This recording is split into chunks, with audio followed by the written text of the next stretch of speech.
ప్రజాభివృద్ధి ధ్యేయంగా రాష్ట్ర ప్రభుత్వం పనిచేస్తోందని టీజేఐసీ చైర్పర్సన్ నిర్మలా జగ్గారెడ్డి తెలిపారు. మండల కేంద్రమైన కందిలో నిర్వహించిన ప్రజాపాలన ప్రగతి ప్రణాళిక కార్యక్రమంలో పాల్గొన్నారు. ఈ సందర్భంగా నిర్మలారెడ్డి మాట్లాడుతూ ముఖ్యమంత్రి రేవంత్ రెడ్డి సారథ్యంలోని ప్రభుత్వం నిత్యం ప్రజల మధ్య ఉంటూ వారి అభివృద్ధి కృషి చేస్తుందని వివరించారు. గత ప్రభుత్వాలు రైతులను పట్టించుకోలేదన్నారు. గతంలో ఎన్నడూ లేని విధంగా సాగు కోసం రైతు భరోసా, రైతులకు సబ్సిడీపై వ్యవసాయ పర్మిట్లు ఇస్తుందన్నారు. ఎన్నికల్లో ఇచ్చిన హామీల మేరకు గృహలక్ష్మి, ఉచిత బస్సు, రేషన్ కార్డులు, ఇందిరం ఇండ్లు, రేషన్ కార్డులు జారీ, కళ్యాణ్ లక్ష్మి, షాదీ ముబారక్ తదితర పథకాలను అందజేస్తుందన్నారు. కలెక్టర్ పి ప్రావీణ్య మాట్లాడుతూ ప్రభుత్వ పథకాలు అర్హులైన వారందరికీ చేరేలా అధికారులు కృషి చేయాలన్నారు. ప్రజాపాలన ప్రగతి ప్రణాళికలో భాగంగా పారిశుద్ధ్యం, ఆరోగ్య శిబిరాలు నిర్వహించి ప్రజలకు అవగాహన కల్పించడం జరుగుతుందన్నారు. పోలీస్ శాఖ ద్వారా సమావేశాలు నిర్వహించి చట్టాలు, ప్రజలకు బాలబాలికల సంరక్షణ వంటి అంశాలపై అవగాహన కల్పించాలని సూచించారు. మహిళా సంఘాల ద్వారా వరి కొనుగోలు కేంద్రాలు ఏర్పాటు చేయిస్తామన్నారు. ఈజీఎస్ పథకం ద్వారా మంజూరైన నిధులతో పాఠశాలలో మరుగుదొడ్లు, ప్రహారీ గోడలు నిర్మించేందుకు సర్పంచులు, ప్రజాప్రతినిధులు కృషి చేయాలన్నారు. ఈ కార్యక్రమంలో ఎంపీడీఓ శ్రీనివాస్, తహసీల్దార్ రవికుమార్, ఎంపీఓ మహేందర్ రెడ్డి, కాంగ్రెస్ పార్టీ సంగారెడ్డి నియోజకవర్గ ఇన్ఛార్జ్ ఆంజనేయులు, బ్లాక్ కాంగ్రెస్ అధ్యక్షుడు రఘుగౌడ్, కాంగ్రెస్ పార్టీ మండల అధ్యక్షుడు మోతీలాల్ నాయక్, కంది సర్పంచ్ సాయి శ్రీరామ్తో పాటు మండల స్థాయి అధికారులు, సర్పంచులు, ఉప సర్పంచులు, పంచాయతీ కార్యదర్శులు పాల్గొన్నారు.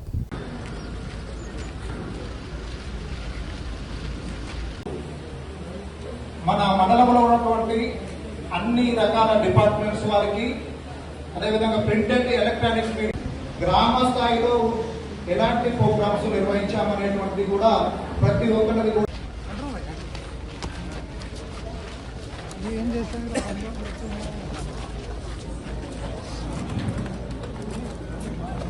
మండల స్థాయిలో కార్యక్రమం నిర్వహిస్తున్నాం. అదేవిధంగా రాబోయే కాలంలో కాన్స్టిట్యూన్సీ లెవెల్లో కూడా సేమ్ ఇలాగే అభినందన.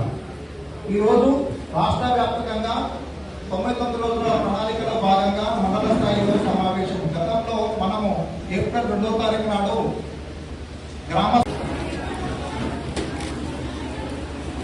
ఈ కార్యక్రమానికి ముఖ్య అతిథిగా వచ్చేసిన కలెక్టర్ గారికి, ఎంపీడీఓ గారికి, స్పెషల్ ఆఫీసర్ గారికి, మండల ఎంఆర్ఓ గారికి, మరి ఇక్కడ వచ్చేసిన స్థానిక సర్పంచ్ శ్రీరామ్ గారికి, అలాగే హాస్పిటల్ సర్పంచ్ కృష్ణ గారికి, ఉప సర్పంచ్లకు, వార్డు మెంబర్లకి, ఇక్కడ ఇచ్చిన వివిధ హోదాలో వచ్చిన మహిళలందరికీ పేరు పేరున, అలాగే పత్రికా విలేకరులకి నమస్కరిస్తూ, మరి 2 సంవత్సరాల 3 నెలలైన ప్రభుత్వం ప్రజల మధ్యలో ఉంటూ ప్రజల కోసం చేస్తున్న కార్యక్రమాలు మన ముందే పెట్టడం జరుగుతుంది. చాలా మటుకు మనమందరం కూడా వాటిని అనుభవిస్తున్నాం. మరి ప్రతి మనిషి కూడా ఏదో రూపంగా ప్రతి పథకం అందడం జరుగుతుంది. ముఖ్యంగా రైతు భరోసా రైతులకు చేయడం జరుగుతుంది.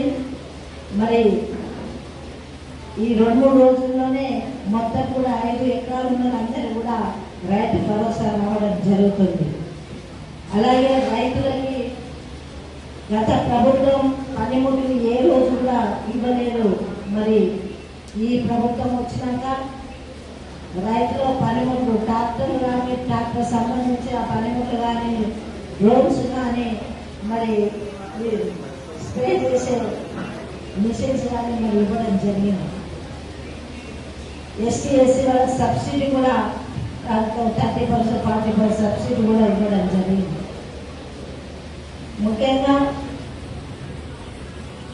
రైతులు ప్రభుత్వం ఏం చెప్తుందంటే పంట మార్పిడి చేయాలి. మనం ఒకటే పంట పెడుతున్నాం కాబట్టి పంట దిగుబడి తగ్గిపోయి మరి ఇబ్బందులు వస్తున్నాయి రైతులకు. రైతు పంట మార్పిడి చేస్తే మరి భూమి సారవంతమవుతుందని చెప్పడం జరుగుతుంది. గమనించాలి. ఎందుకంటే మనం తినేది ఒకటే అన్నం తింటే ఎట్లా ఉంటుంది, అందులో కారం కానీ, ఉప్పు కానీ, మరి లేదా కూరగాయలు కలుపుకుంటే ఎట్లా ఉంటుందో భూమి కూడా అలాంటి పరిస్థితి మనం తీసుకురావాలి. ఒక అన్నమే తినే కాదు కాబట్టి దాంట్లో అన్ని కూడా 9 రకాల 40 రకాలు ఎలా ఉంటాయో ఉప్పు, కారం, పులుపు అంటేనే పంటలు కూడా మార్పిడి చేస్తే పంట మరి బలమైనటువంటి మంచి దిగుబడి వస్తుంది. అలాగే సోలార్ కూడా ముఖ్యంగా ముఖ్యమంత్రి గారు మహిళలకు ఏం చెప్పి ఒక్కొక్క మహిళను కోటీశ్వరాలు చేస్తాను. కోటీశ్వరాలు ఎట్లా అవుతారు? పైసలు ఇస్తే అవుతారా? ప్రతి దాంట్లో ఇన్వాల్వ్మెంట్ మహిళలు ఇస్తున్నారు. సో ఇంటికే మరి ఇవ్వడం జరుగుతుంది. మెయింటెనెన్స్ చేసుకొని మరి ప్రతి నెలకు సంవత్సరానికి లక్షలు వచ్చే విధంగా చేయడం జరుగుతుంది. అలాగే మహిళలకి ఇంతకుముందే చెల్లెలు మాట్లాడినట్టు బస్సు మాకు ఇచ్చేళ్ళు చాలా సంతోషంగా ఉంది. మేము అన్ని రకాలు అభివృద్ధి చేయడానికి తోడ్పడుతుంది అని.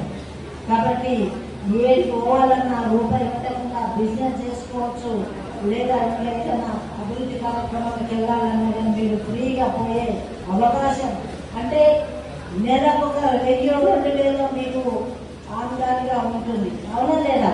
మిగులుతున్నాయా లేదా డబ్బులు? ఉద్యోగం చేసిన వాళ్ళు మిగులుతున్నాయి, ఉపాధి కోసం పోయే వాళ్ళని మిగులుతున్నాయి. మరి మా తమ్ముళ్ళ చేతులు చల్లగా ఉంటున్నాయి, బరువు తగ్గకుండా ఉంటుంది. ఈరోజు రేవంత్ రెడ్డి గారు మరి అంత మంచి కార్యక్రమం తీసుకొచ్చి మరి ప్రజల్లోకి, ఇది ప్రజాపాలన ఎందుకు చెప్తున్నారు ముఖ్యమంత్రి గారు అంటే, ప్రభుత్వం అంటే ప్రజలే, ప్రజలంటే ప్రభుత్వం. ప్రభుత్వం మనం ఎన్నుకున్నాం, వాళ్ళు సేవలు అందిస్తున్నారు, అది మనం తృప్తిగా ఉన్నామా లేదా అనేది మరి ఇలాంటి మీటింగ్లో మీరందరూ మనసుకి చెప్పాలి. మరి మీరందరూ కూడా మంచి అవకాశం ఈ ప్రభుత్వం ఇచ్చిందని తెలియజేస్తున్నారు.